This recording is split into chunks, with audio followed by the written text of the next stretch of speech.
ಕಾವೇರಿ ಆರತಿಗೆ ರೈತರು ವಿರೋಧ ಮಾಡ್ತಾ ಇರೋದು ಯಾಕೆ? ಕಾವೇರಿ ಆರತಿಗೆ ರೈತರು ಇಷ್ಟೊಂದು ವಿರೋಧ ಮಾಡಿದ್ರು ಕೂಡ ಅದ್ಧೂರಿ ಸಮಾರಂಭವನ್ನು ಮಾಡಿದ ಡಿ.ಕೆ. ಶಿವಕುಮಾರ್. ನಮಸ್ಕಾರ. ಕೃಷ್ಣರಾಜಸಾಗರ ಅಣೆಕಟ್ಟು ಕೆಆರ್ಎಸ್ ಈ ಬೃಂದಾವನ ಉದ್ಯಾನದ ಆವರಣದಲ್ಲಿ ಇದೇ ಮೊದಲ ಬಾರಿಗೆ ಕಾವೇರಿ ಆರತಿ ಆರಂಭ ಆಗಿದೆ.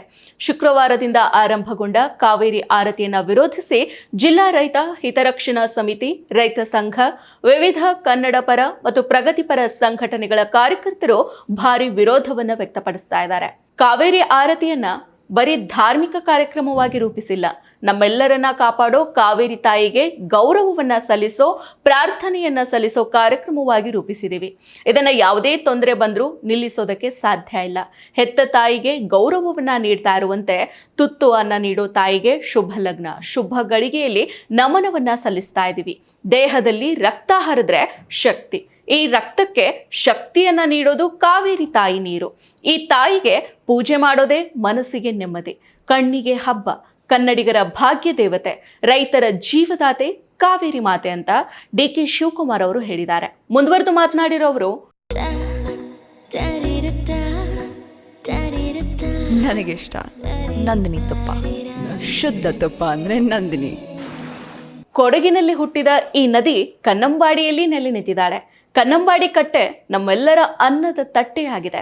ಕಾವೇರಿ ಆರತಿ ಕಾರ್ಯಕ್ರಮ ಎಷ್ಟು ದೊಡ್ಡ ಮಟ್ಟದ ಕಾರ್ಯಕ್ರಮವಾಗಿ ಬೆಳೀತಾ ಇದೆ ಅನ್ನೋದನ್ನ ನಾನು ಈಗ ಹೇಳೋದಕ್ಕೆ ಹೋಗೋದಿಲ್ಲ. ನಾವು ಯಾರು ಸಹ ಶಾಶ್ವತರಲ್ಲ, ಆದರೆ ನಾವು ಮಾಡೋ ಕೆಲಸಗಳು ಶಾಶ್ವತ. ಕೃಷ್ಣರಾಜ ಒಡೆಯರ್ ಅವರನ್ನ, ವಿಶ್ವೇಶ್ವರಯ್ಯ ಅವರನ್ನ ಸದಾ ನೆನಪಿನಲ್ಲಿ ಇಟ್ಕೊಂಡಿದ್ದಾವೆ. ಯಾಕಂದ್ರೆ ನಾವು ಬದುಕೋದೇ ಸ್ವಲ್ಪ ಕಾಲ, ಆದರೆ ಕೆಲಸಗಳು ಸದಾಕಾಲ ಉಳಿಬೇಕು. ಪ್ರಯತ್ನ ವಿಫಲ ಆಗ್ಬೋದು, ಆದರೆ ಪ್ರಾರ್ಥನೆ ವಿಫಲ ಆಗೋದಕ್ಕೆ ಸಾಧ್ಯ ಇಲ್ಲ. ಅದೇ ರೀತಿ ನಮ್ಮನ್ನ ಕಾವೇರಿ ತಾಯಿ ಎಂದೂ ಕೂಡ ಕೈ ಬಿಡೋದಿಲ್ಲ. 92 ವರ್ಷಗಳ ಇತಿಹಾಸದಲ್ಲಿ ಇದೇ ಮೊದಲ ಬಾರಿಗೆ ಜೂನ್ ತಿಂಗಳಿನಲ್ಲಿ ತುಂಬಿ ಇತಿಹಾಸ ನಿರ್ಮಾಣ ಆಗಲಿದೆ ಅಂತ ಹೇಳಿದ್ದಾರೆ. ಕಾವೇರಿ ಆರತಿಯನ್ನ 10,000 ಜನರು ಕುಳಿತು ವೀಕ್ಷಣೆ ಮಾಡುವಂತಹ ಸ್ಟೇಡಿಯಂ ಮಾದರಿಯ ಮಂಟಪವನ್ನ ನಿರ್ಮಾಣ ಮಾಡಿ ವಾರಕ್ಕೆ 3 ದಿನ ಆರತಿಯನ್ನ ನಡೆಸೋದು ನಮ್ಮ ಆಲೋಚನೆಯಾಗಿತ್ತು. ಕಾರಣಾಂತರಗಳಿಂದ ಇದು ಸಾಧ್ಯ ಆಗಲಿಲ್ಲ. ಸಚಿವರಾದ ಚಲುವರಾಯಸ್ವಾಮಿಯವರ ನೇತೃತ್ವದಲ್ಲಿ ವಾರಾಣಸಿ, ಹರಿದ್ವಾರಗಳಲ್ಲಿ ನಡೆಯೋ ಗಂಗಾ ಆರತಿಯನ್ನ ಅಧ್ಯಯನ ಮಾಡೋದಕ್ಕೆ ತಂಡವೊಂದನ್ನ ಕಳಿಸಲಾಗಿತ್ತು. ಇವರು ವರದಿಯನ್ನ ನೀಡಿದ್ದಾರೆ. ಆದಷ್ಟು ಬೇಗ ಇದು ನೆರವೇರುವಂತೆ ಆಗ್ಲಿ ಅಂತ ಹೇಳಿದ್ದಾರೆ. ಇನ್ನು ಶ್ರೀರಂಗಪಟ್ಟಣ ತಾಲೂಕಿನ ಕೆಆರ್ಎಸ್ ಅಣೆಕಟ್ಟು ಬಳಿ ಶುಕ್ರವಾರದಿಂದ ಆರಂಭಗೊಂಡ ಕಾವೇರಿ ಆರತಿಯನ್ನು ವಿರೋಧಿಸಿ ಜಿಲ್ಲಾ ರೈತ ಹಿತರಕ್ಷಣಾ ಸಮಿತಿ, ರೈತ ಸಂಘ, ವಿವಿಧ ಕನ್ನಡ ಪರ ಮತ್ತು ಪ್ರಗತಿಪರ ಸಂಘಟನೆಗಳ ಕಾರ್ಯಕರ್ತರು ಕಪ್ಪು ಪಟ್ಟಿಯನ್ನ ಧರಿಸಿ ಅಣೆಕಟ್ಟಿನ ಸೌತ್ ಗೇಟ್ ಬಳಿ ಪ್ರತಿಭಟನೆಯನ್ನ ನಡೆಸಿದ್ದಾರೆ. ಶುಕ್ರವಾರ ಮಧ್ಯಾಹ್ನ ಮಂಡ್ಯ ನಗರದ ಸರ್ ಎಂ.ವಿ. ಪ್ರತಿಮೆಯಿಂದ ಕೆಆರ್ಎಸ್ ಕಡೆಗೆ ಬಸ್ಗಳಲ್ಲಿ ಪ್ರತಿಭಟನಾಕಾರರು ತೆರಳಿದ್ರು. ನಂತರ ಕೆಆರ್ಎಸ್ ಪ್ರವಾಸಿ ಮಂದಿರಗಳಲ್ಲಿ ಸಭೆಯನ್ನ ನಡೆಸಿ ಪ್ರತಿಭಟನೆಯ ರೂಪುರೇಷೆಯ ಕುರಿತು ಚರ್ಚೆಯನ್ನ ನಡೆಸಿದ್ರು. ಅಲ್ಲಿಂದ ಡ್ಯಾಂನ ಸೌತ್ ಗೇಟ್ ಬಳಿ ಧಾವಿಸಿ ರಾಜ್ಯ ಸರ್ಕಾರದ ವಿರುದ್ಧ ಧಿಕ್ಕಾರವನ್ನ ಕೂಗಿದ್ದಾರೆ. ಕೆಆರ್ಎಸ್ ಅಣೆಕಟ್ಟಿನ ಸುರಕ್ಷತೆಯ ದೃಷ್ಟಿಯಿಂದ ಜಲಾಶಯದ 20 ಕಿಲೋಮೀಟರ್ ವ್ಯಾಪ್ತಿಯಲ್ಲಿ ಯಾವುದೇ ಯೋಜನೆಗಳನ್ನ ಮಾಡಬಾರದು ಅಂತ ಹೈಕೋರ್ಟ್ ಮಧ್ಯಂತರ ತಡೆ ಆದೇಶವನ್ನ ನೀಡಿದ್ರೂ ಕೂಡ ರಾಜ್ಯ ಸರ್ಕಾರ ಕಾವೇರಿ ಆರತಿಯನ್ನ ಮಾಡೋ ಮೂಲಕ ಜನರಲ್ಲಿ ಮೌಢ್ಯವನ್ನ ಬಿತ್ತೋ ಕೆಲಸ ಮಾಡ್ತಾ ಇದೆ ಅಂತ ರೈತ ಹೋರಾಟಗಾರ್ತಿಯಾಗಿರೋ ಸುನಂದಾ ಜೈರಾಮ್ ಅವರು ಟೀಕೆ ಮಾಡಿದ್ದಾರೆ. ಮುಂದುವರೆದು ಮಾತನಾಡಿರೋ ಇವರು, ಕೆಆರ್ಎಸ್ ಅಣೆಕಟ್ಟು ಇತಿಹಾಸವನ್ನ ಹೊಂದಿರೋ ಹಾಗೂ ನಾಲ್ವಡಿ ಕೃಷ್ಣರಾಜ ಒಡೆಯರ್ ಅವರ ಕೊಡುಗೆ ಆಗಿದೆ. ಶತಮಾನದ ಅಂಚಿನಲ್ಲಿರೋ ಅಣೆಕಟ್ಟು ಭದ್ರತೆಗೆ ಕಾನೂನನ್ನ ರೂಪಿಸಿರೋ ಸರ್ಕಾರನೇ ಕಾನೂನನ್ನ ಉಲ್ಲಂಘನೆ ಮಾಡಿರೋದು ದುರಂತ. ಈ ಎರಡೂ ವಿಚಾರವನ್ನ ನ್ಯಾಯಾಲಯದ ಮೂಲಕನೇ ಉತ್ತರಿಸೋದಕ್ಕೆ ನಿರ್ಧಾರ ಮಾಡಿದಿವಿ.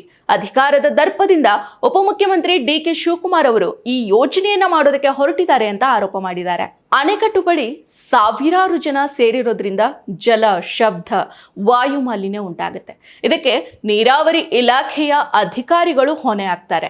ಹೈಕೋರ್ಟ್ ಆದೇಶವನ್ನ ಉಲ್ಲಂಘನೆ ಮಾಡಿ ಕಾವೇರಿ ಆರತಿಯನ್ನ ಮಾಡ್ತಾ ಇದ್ದಾರೆ ಅಂತ ದೂರಿದ್ದಾರೆ. ಸೊ ನೋಡಿದ್ರಲ್ಲ, ಕಾವೇರಿ ಆರತಿಗೆ ರೈತರೇ ವಿರೋಧವನ್ನ ಮಾಡ್ತಾ ಇದ್ರು ಕೂಡ ಸರ್ಕಾರ ಕಾವೇರಿ ಆರತಿಯನ್ನ ಮಾಡಿದೆ. ಆದರೆ ಮಂಡ್ಯ ಜಿಲ್ಲೆಯನ್ನ ಕೋಮು ದಳ್ಳೂರಿಯಲ್ಲಿ ಬೇಯಿಸೋದಕ್ಕೆ ಈ ಬಿಜೆಪಿ ಮತ್ತು ಜೆಡಿಎಸ್ ಎಗ್ಗಿಲ್ಲದನೆ ಹೊಂಚು ಹಾಕದ ಕುತಂತ್ರವನ್ನ ನಡೆಸ್ತಾ ಇದ್ದಾರೆ.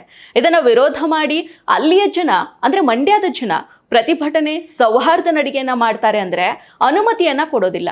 ಆದ್ರೆ ಅಲ್ಲಿಯ ರೈತರೇ ಕಾವೇರಿ ಆರತಿಯನ್ನ ಮಾಡಬೇಡಿ ಅಂತ ಹೇಳಿದ್ರು ಕೂಡ ಅಧಿಕಾರದ ಹಪಾಹಪಿಗೆ ಬಿದ್ದಿರೋ ಉಪಮುಖ್ಯಮಂತ್ರಿ DK ಶಿವಕುಮಾರ್ ಅವರು ರೈತರ ಮಾತನ್ನ ಕೇಳ್ತಾ ಇಲ್ಲ. ರೈತರ ಮಾತಿಗೆ ಬೆಲೆನೂ ಕೂಡ ಕೊಟ್ಟಿಲ್ಲ. DK ಶಿವಕುಮಾರ್ ಅವರು ಇದೆಲ್ಲ ಮಾಡ್ತಾ ಇರೋದು ರಾಜಕೀಯದ ಲಾಭಕ್ಕಾಗಿ. ಹೌದು, ಲಾಭ ನಷ್ಟ ಈ ಲೆಕ್ಕಾಚಾರದಿಂದ ಈ ಕಾವೇರಿ ಆರತಿಯನ್ನ ಮಾಡ್ತಾ ಇದ್ದಾರೆ ಹೊರತು ಭಕ್ತಿಯ ಮತ್ತಿನಿಂದ ಅಲ್ಲ ಅನ್ನೋದು ತಿಳಿಯುತ್ತೆ. ಏನಾದರೂ DKಶಿ ಅವರು ಜನರ ಭಾವನೆಗಳಿಗೆ ಧಕ್ಕೆಯನ್ನ ತರೋ ಕೆಲಸವನ್ನ ಮಾಡದೆ ಜನಸಾಮಾನ್ಯರಿಗೆ ಏನ್ ಬೇಕು ಅದನ್ನ ಅರ್ಥ ಮಾಡಿಕೊಂಡು ಜನರಿಗಾಗಿ ಜನರಿಗೋಸ್ಕರ ಅವರು ಕೆಲಸ ಮಾಡಬೇಕಾಗಿದೆ. ಮೌಢ್ಯದ ಆರತಿ ಮಾಡಿ ಕೋಟ್ಯಾಂತರ ರೂಪಾಯಿ ವೆಚ್ಚ ಮಾಡೋ ಬದಲು ಅಭಿವೃದ್ಧಿ ಕಾರ್ಯಗಳಿಗಾಗಿ ಖರ್ಚು ಮಾಡಿದ್ರೆ DK ಶಿವಕುಮಾರ್ ಅವರು ಅಭಿವೃದ್ಧಿಯ ಹರಿಕಾರನಾದ್ರೂ ಆಗ್ತಿದ್ರು. DKಶಿ ಅವರೇ ಇನ್ನಾದ್ರೂ ಜನಪರ ಕೆಲಸಕ್ಕೆ ಮುಂದಾಗಿ ಮೌಢ್ಯ ಓಲೈಕೆಗಳನ್ನ ಕೈಬಿಡಿ. ಮತ್ತಷ್ಟು ವಿಶೇಷ ವಿಡಿಯೋಗಳನ್ನು ನೋಡಲು ಮತ್ತು ಹೊಸ ವಿಡಿಯೋಗಳ ಬಗ್ಗೆ ತಿಳಿಯಲು ಈ ದಿನ .com ಯೂಟ್ಯೂಬ್ ಚಾನೆಲ್ ಸಬ್ಸ್ಕ್ರೈಬ್ ಮಾಡಿ ಮತ್ತು ಬೆಲ್ ಐಕಾನ್ ಕ್ಲಿಕ್ ಮಾಡಿ.